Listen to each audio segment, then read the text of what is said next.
So here's a question for you. Back in the day of the original CrossFit Games documentaries, there was a comment made about how being a CrossFit Games athlete is like having a mental illness. How valid do you think that statement is today? And do you think there's any truth to it? I think over the course of the last 5 years, since 2019, I've realized that, I actually deal with a lot of mental illness that I was suppressing through working out. I think that statement could actually be true about any high-level person or quote-unquote successful person. There's almost like trauma that they've been through, or a chip on their shoulder, pain that they haven't dealt with, that they've put into something to create something really beautiful. I am actually experiencing that, and something that I didn't even know that I was dealing with for most of my life is some type of mental health that I'm discovering right now. It's actually really hard and really scary. So I think it's a part of it, for sure. Once you learn how to acknowledge it and take ownership of it, I think it actually elevates you to an even better athlete. Mental health is definitely a part of most people's journeys. I think especially in the athlete realm, this is our therapy. This is it's a drug. It's a dopamine hit that we get that you have a hard time saying no to. Do you still think that you can sort of have balance in life as an athlete, and it's just kind of a journey of working out what things you have to give up and what things you can keep in?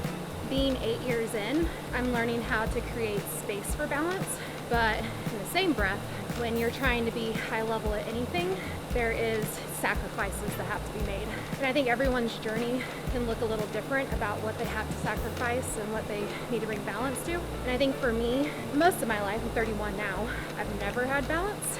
And it's been very 0 to 100. And I think that's served a purpose, but that purpose, or that pattern of thinking and cycle that I'm in, it doesn't serve me anymore for where I'm trying to go. I am trying to create little pockets of balance throughout the year. And I think it's going to be even more important this year with how everything's set up and how long the season is to create breaks.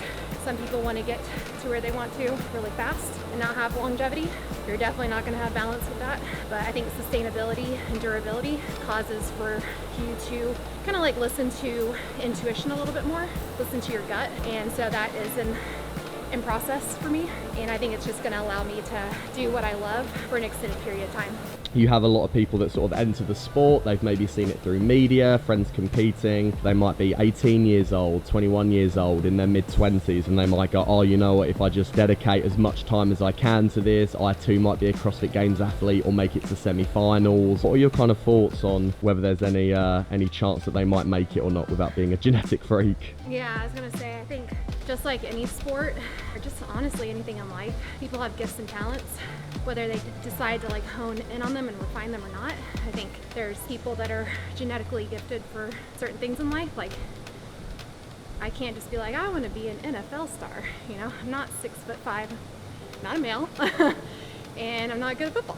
I know nothing about football. That's not to say that you can't work extremely hard and work on your weaknesses and get far with what you do have. But I think there is a sense of some people are genetically gifted in certain areas. The only reason I say that is because I've seen firsthand through the 8 years people working less hard and making it all the way. And I could even put myself in the category because my first couple of years, I was just abusing my body. Just drinking nonstop. I was working out hard in the gym, but I was sleeping like 4 hours a night, being silly. And somehow, some way, I made it to the games a couple of times doing that. Not to say that I didn't have a foundation beforehand, but I know for a fact that there's people working way harder than me, sacrificing a lot more and way more dedicated, that didn't make it those years that I did. I think there is the ability to refine your weaknesses, but there's going to become at some point a threshold where there's like a difference, right, of people making it to the games and people that are at semifinals level or open level. Hopefully that's not like too discouraging, but I think it's the honest truth to a certain extent that genetics do play a role in this. As somebody who just off the cuff goes, oh, you know, I've been working out for a little bit, but I'm just going to start going all in on CrossFit. Do you think it's just a case of going, you know what, it's probably just not your path, like it's not worth pursuing, versus someone else that has kind of gone through this journey of it naturally being in their life, like, or do you think it is worth sort of going after? I think for me, everybody can serve an impact the world in a different way. And if there's passion behind wanting to do something, like if you're super passionate about this, there is a way for you to serve and impact people. It just may be in a way that you least expect it. And I think that's the hard part for even me to wrap my mind around, but other people too, is like we have these expectations of what we think is success or how we want things to be done. Sometimes they don't plan out that way, and it's a hard pill to swallow. But just because it's not playing out the way that you want it to doesn't mean that you can't serve and impact people in that certain area if there's passion, if it's something that you really, really love. So I would never like discourage someone to stop doing something if there's actual passion there. But that's how you know, right? The ones that are actually passionate about it, they're gonna go through the hardships. They're gonna go through those times where people don't say your name, people don't care about you, and you're just doing a lot of behind the scenes stuff. But you don't know what that leads to if you stay in your passion. And that's what I'm kind of learning is like, yes, am I a great athlete? But do I have more to give to the world? For sure. Like I'm learning through the unseen hours that I love writing, I love talking, and I wouldn't have found that out if I quit. I hope that's encouraging to other people that maybe you think your passion is to get first place at the CrossFit Games, but maybe God has something else in store for you, but it's in the same realm because there's passion there. It's a gift. Ooh, my butt is numb. Ouch. Playing the puddle of sweat. I guess it's not as cool as I thought it was gonna be. Don't worry, I'm gonna clean it up. If I were to quit like I wanted to like 2 or 3 years ago, I wouldn't have gotten to experience these last couple of years and finding other passions within the passion. So that is where I'm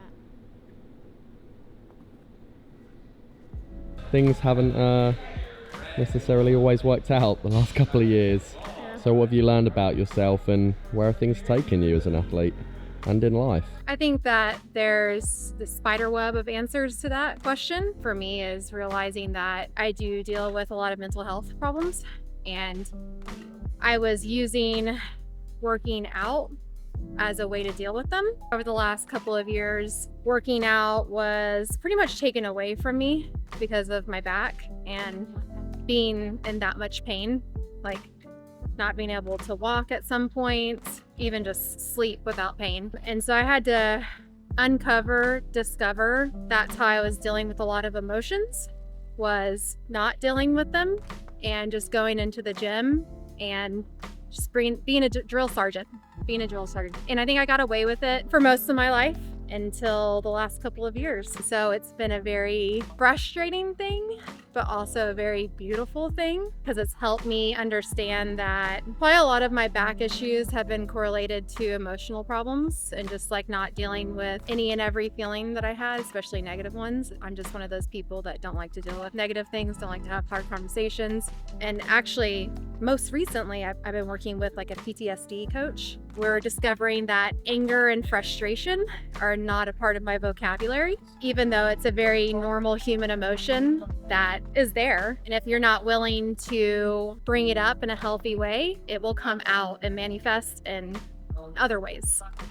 And so I think for me, a lot of it was connected to my back, and not dealing with those emotions throughout the years kind of brought me to this point where we're discovering a lot about how to communicate emotions, how to communicate how I'm feeling. And it's really hard. I feel like an infant in this, but I think it's a very necessary thing for me to be a better wife, a better friend, a better coworker, a better athlete. That's kind of like the cool part about it, is the more that I am learning about it and unraveling some of that stuff, there's a correlation with the better I'm feeling, and the more that I can kind of understand my tendencies and where I go wrong when it comes to not dealing with my emotions and suppressing things and trying to deal with it in the gym. So I'm grateful that mine's a very physical thing, because not everyone gets that, but mine's literally stopped me in my tracks. That's why I was like so frustrated and just kind of done with CrossFit because I wasn't understanding that concept that there is a lot of connection. But now that I'm kind of understanding that a little bit more, it's bringing life to the gym again, and it's helping me create balance and durability. So I believe that is in my control, but it's going to be me taking the hard path of learning how to express my emotions, express what I need, and like not isolate myself, not feel like I have to handle everything on my own. And that's been a big part of my story for most of my life, is not allowing people to be a part of the journey, not trusting people, trying to handle everything on my own. That is one of many things that I have been discovering and unraveling these last couple of years, and it's not easy.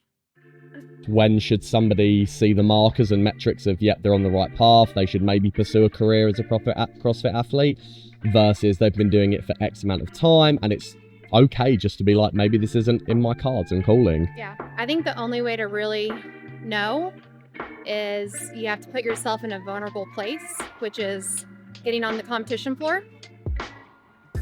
I think you'll learn a lot about yourself and know a lot about yourself and where you're supposed to be when you do that. But until you do that, you won't really know, because there's some people that are really good at training and not so great at competing.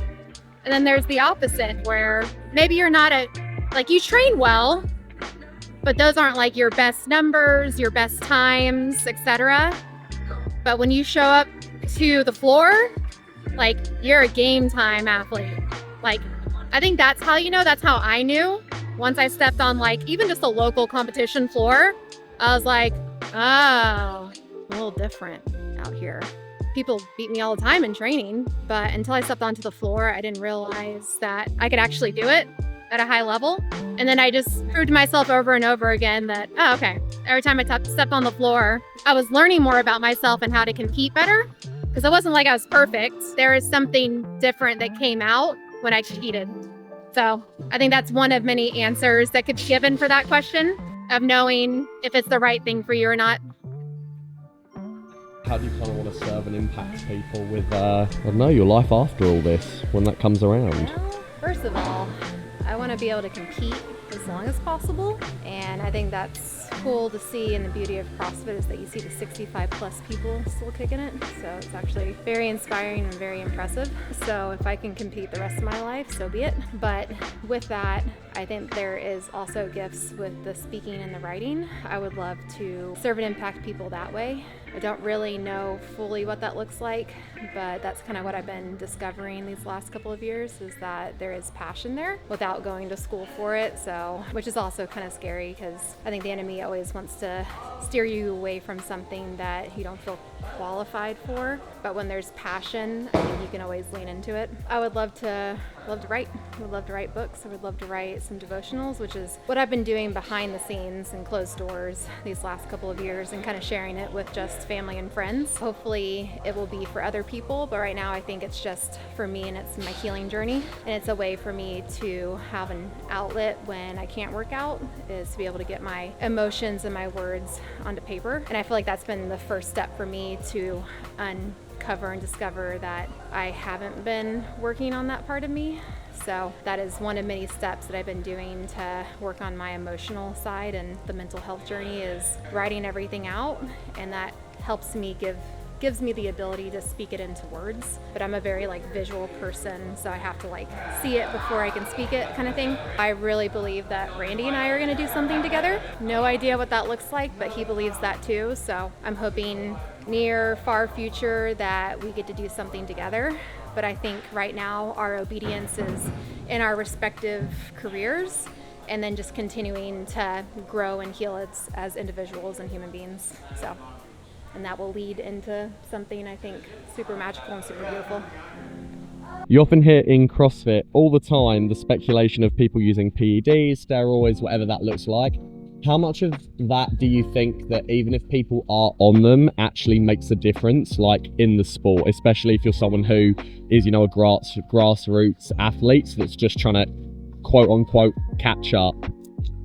I think the only thing that really steroids helps with, or PEDs, is recovery. And I feel like that's why most CrossFitters, if they are taking something, do it for is the recovery purposes. Because if you can recover, then you can do more. And if you can do more, then you'll get better at something quicker. It's all about numbers. But as far as like, I think we can go back to like genetics. You have to just have that ability to do certain things. Like PEDs aren't going to help you be really good at handstands, you know? Like they may help you, I don't know, work on the skill a little bit, but at the end of the day, like you can either do gymnastic stuff or you can't. And that can be said with like everything in CrossFit. So yeah, I think it helps with recovery. I don't think that it's going to be the end all be all to get you to the top. And I think we've seen that like a lot of the PED users are like semifinals level athletes. There are, I would say, obviously there's games athletes too taking it. I think you see more people getting popped at the semifinals level, and that kind of shows you in itself, right? Like taking it is not going to get you to the games. I don't know. I just think for me, like if I want to do something and get to the top, I want to do it the correct way, you know? I think that I would have a really hard time sleeping at night knowing that I did stuff like that. Like I cheated my way to get to the top. That's just how I view them. Like I don't judge people for using them because I don't know why they're using them, you know? I don't know their story. I don't know their background. I don't know their headspace. But for me, I know that if I took them, I would never feel like fully fulfilled and satisfied if I got to where I wanted to go while taking them, you know? It wouldn't feel as joyful. That's why I choose not to use them. It's just not for me. I think everyone's had that thought though of like, what would happen if I did, you know? Because you know it's in the sport, it's in every sport, it's everywhere, right? It's everywhere. But yeah, when I lay my head down at night, I think for me, it would never feel right. I would always feel guilty. I would have a guilty conscience. The real person that's getting punished is yourself at the end when you decide to cheat your way to success or do something the easier route, quote unquote. So yeah, like, cause some people may never know, right? May never know. But I think you're only punishing yourself when you do stuff like that. What would you say is the bare minimum non-negotiables for people that are trying to make it to the top? I feel like the willingness to endure, I don't want to use the word pain, just to endure a lot of sucky moments, a lot of unfavorable moments, a lot of times where you don't feel like it's your passion anymore. I feel like enduring is a big one, like persevering through a lot. I feel like a lot of people stop before they really hit their full potential because, I don't know, it just becomes unfun or not fair, or you just see people kind of maybe reaching what you want quicker than you want. So you're like, well, if it's happening for them, it must not happen for me, you know? I feel like a lot of people think that way, including me. It's like you see someone else getting something that you potentially want, and there's space for both. There's room for that person to have success and also you to have success. But sometimes in our mind, it's either or. It's like either they get it or I get it, you know? Like with anything, right? People have to be willing to go through a lot of hardship to really get to where they want, and a lot of people aren't willing to actually do that and get really uncomfortable. I guess the willingness to endure. But as far as like physical stuff, I mean, you have to be willing to, like kind of what we talked about earlier, like there is a balance but sacrifice a lot. And for me, it doesn't really feel like sacrificing, because honestly, if I wasn't competing, I'd probably still have somewhat of the same lifestyle. Like I just love what I do, and I like being more introverted and just like being in the gym and working out and kind of just saying no to outings. Just more of my lifestyle. Having sacrifices, saying no to certain things, and maybe like disappointing, upsetting certain people. If you have the right people surrounding you, they'll support you and understand what you're trying to accomplish.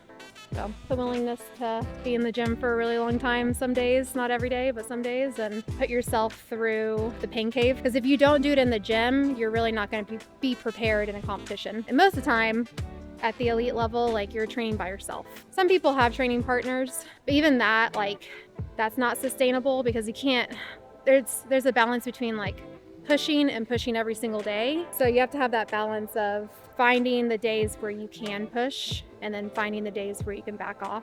I think that's really important for longevity. So knowing yourself, using your intuition, using your gut, believing that your gut has the right motives, you know? I think that's one thing that I'm learning, is that my gut has my best interest, and it's time to listen. I think the more that you listen to your intuition, probably the better off you are just in life, just in general. I don't know if that answers all the question, but those are my thoughts on it. On to the next piece. As a quick fire question, if you did have to list things in order of priority for people to get better at in the sport, how would you rank order it? Would you say strength comes first, then skills, then fitness, or would you say your cardiovascular system is most important?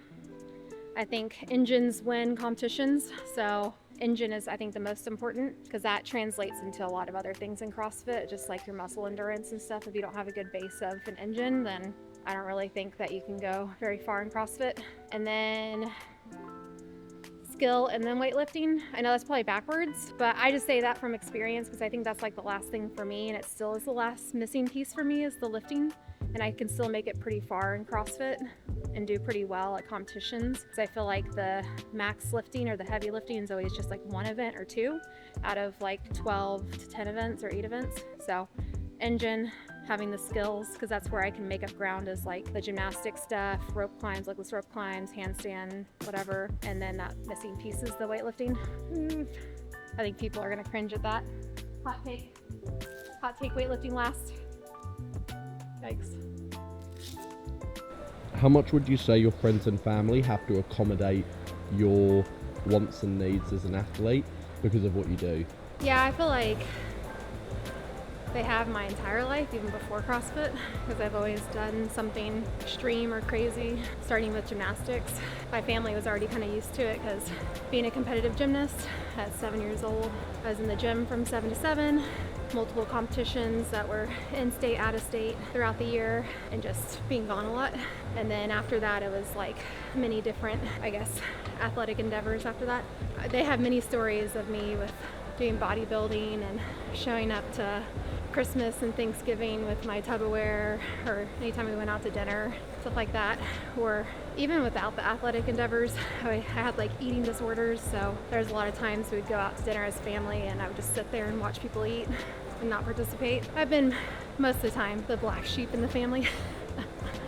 So I think my family they're like used to it, but at the same time, I don't know if they fully comprehend what I do every single day, and I feel like that's okay. And then for friends, honestly, I didn't have a lot of friends growing up.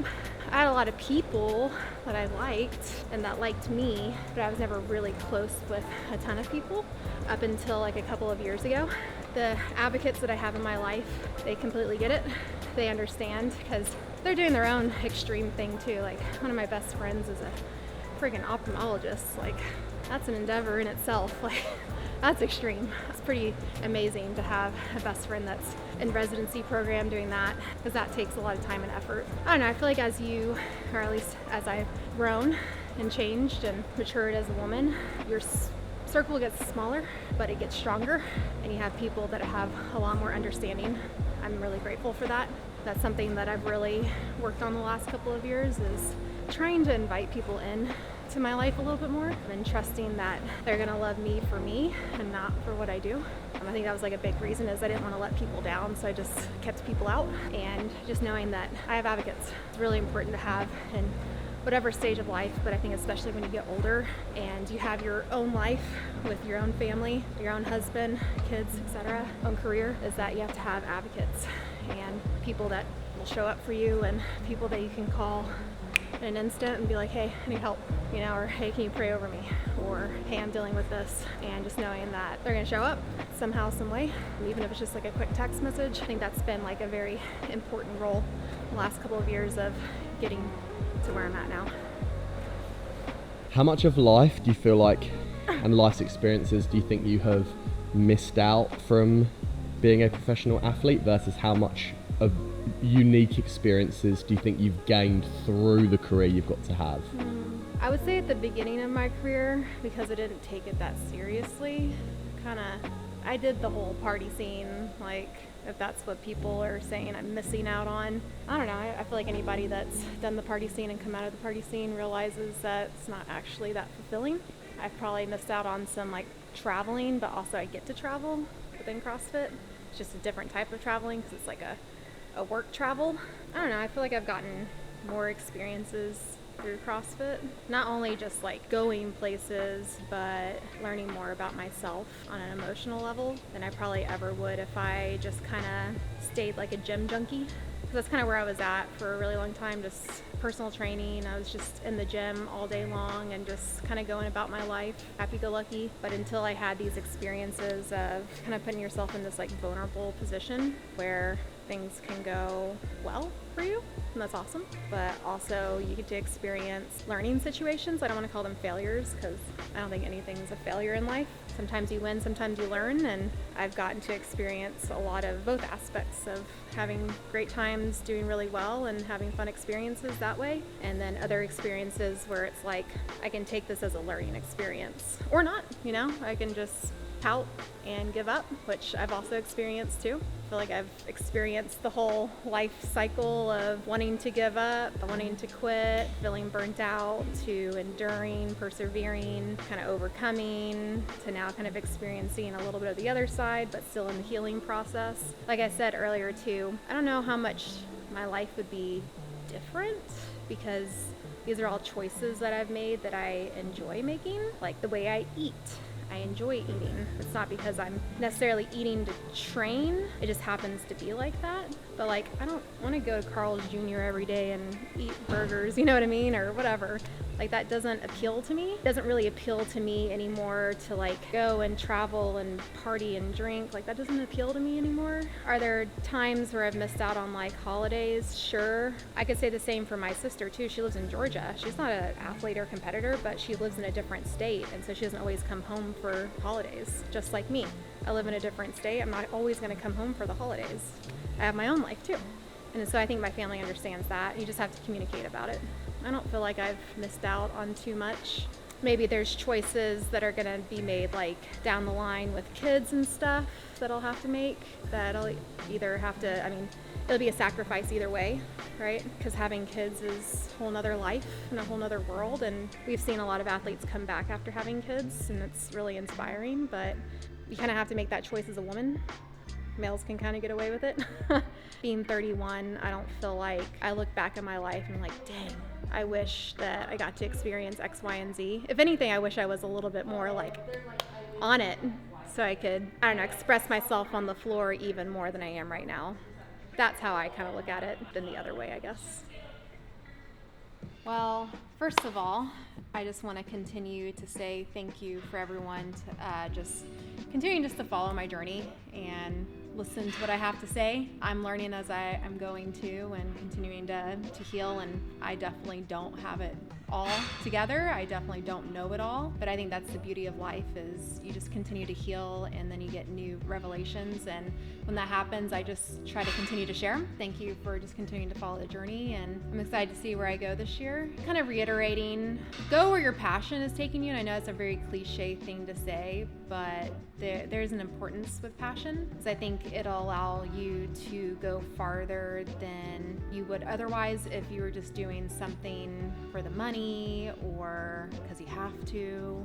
And I understand there's a balance between that, because sometimes you don't have a choice, right? And I get that. I've been there before, where at the beginning of my career, I was working a 9-to-5 job. So I was working out at 3 a.m., 6 a.m., and sometimes at 9 p.m. at night to make this happen. You don't know what's gonna happen along the journey if you don't have like a goal in mind or a passion in mind. And I think those two can go hand in hand. And so for me, it's always been like a goal is to be on the podium. And I think that's okay to say. Whether it happens or not, I don't think it's a failure, but I think it's just a goal and a passion of mine. But along the way, it's led into a lot of other things. It's led into this whole healing journey for me. It's led into a journey of endurance and perseverance and not giving up, when really there was a point in time where I was pretty burnt out and just ready to be done with everything. It's led into a beautiful passion for writing and learning how to speak on camera and talking in and share what comes into my mind,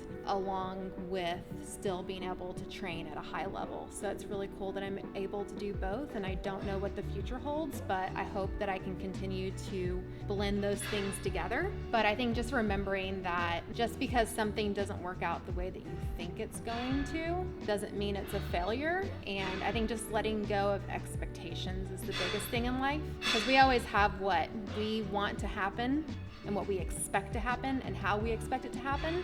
And when it doesn't happen that way, we're just like, well, that was a failure, you know? But not realizing through that journey, through that quote unquote failure, there's a lot of beautiful things happening. There's a lot of things that you can actually realize is even more of a passion for yourself. I think that's just hopefully encouraging to you, and it's encouraging to me and a reminder to me that, do I want to be on the podium? Yes. But if that doesn't happen, it's okay, because I'm learning all these other things and realizing that I can still serve and impact people in so many other ways than just being an athlete. Though I hope that I can continue to be an athlete for as long as I can, and as long as my body holds up, that I have other things to give to the world. And I wouldn't have realized that without this journey that's happened the last couple of years. Let that be encouraging to you, and encouraging to your own journey is find whatever you're passionate about, and when it's not working out, continue on.